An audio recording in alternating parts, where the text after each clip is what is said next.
Hi guys, my name's Chris, an audio engineering teacher at School of Electronic Music Manchester, and today I'm about to show you a few quick tips how to get your vocals ready for mixing.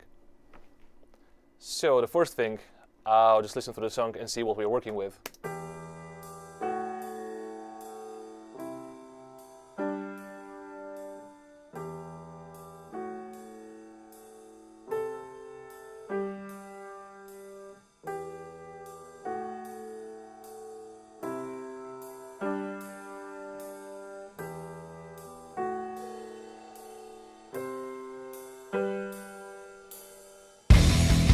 I believe I can see the future,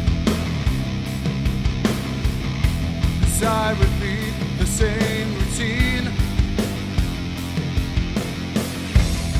I think I used to have a purpose, then again that might have been a dream. I think I used to have a voice. Cool. Let's check out the vocal isolated from the mix. I just do what I've been told. I believe I can see the future, 'cause I repeat the same routine. I think I used to have a purpose,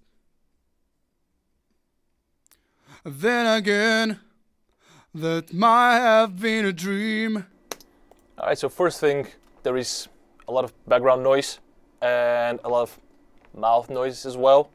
From the recording it's pretty clean, but I think one of the things that can really benefit is to actually deep into the vocal, actually dive into the vocal track and clean it a little bit. So first thing would be go around these takes and just get rid of any information we don't really need. You can achieve the same result using a gate, but I personally like to go in and just get all that silence off the take.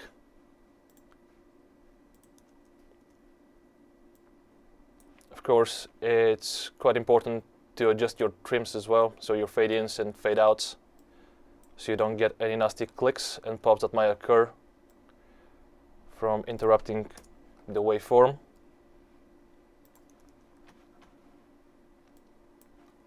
Let's get rid of this as well. Sometimes there might be some small breaths. I actually quite like them, but it really depends if they fit the song. If you think that they're really adding to the mood and the way that the singer intended it to sound, then just leave it in. But apart from that, I would really take them out. So let's see how it sounds now.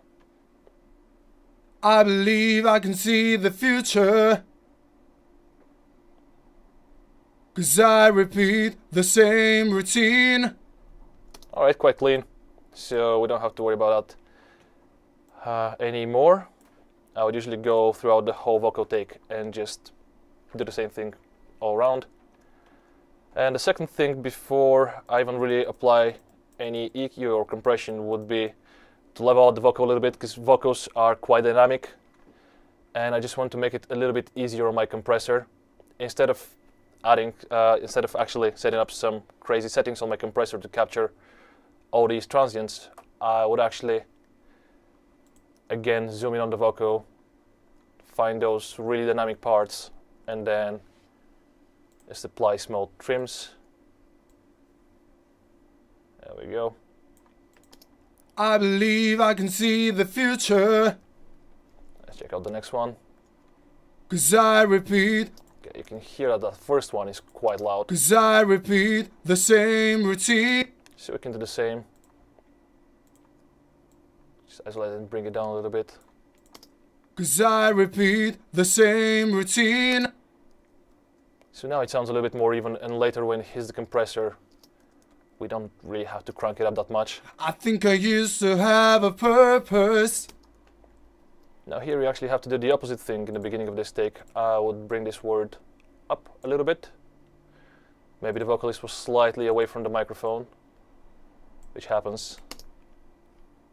I think I used to have a purpose. Alright, let's have a look at that last one. Then again, that might have been a... Alright, cool. Let's zoom around this one. Just bring it down a little bit. I believe I can see the future. Nice, so now we have some 'Cause really I vocal, repeat the same routine. a nice and level vocal. I think I used to have a purpose. Alright, cool. Let's zoom out. Let's see how it sits in the mix. I believe I can see the future. 'Cause I repeat the same routine. I think I used to have a purpose.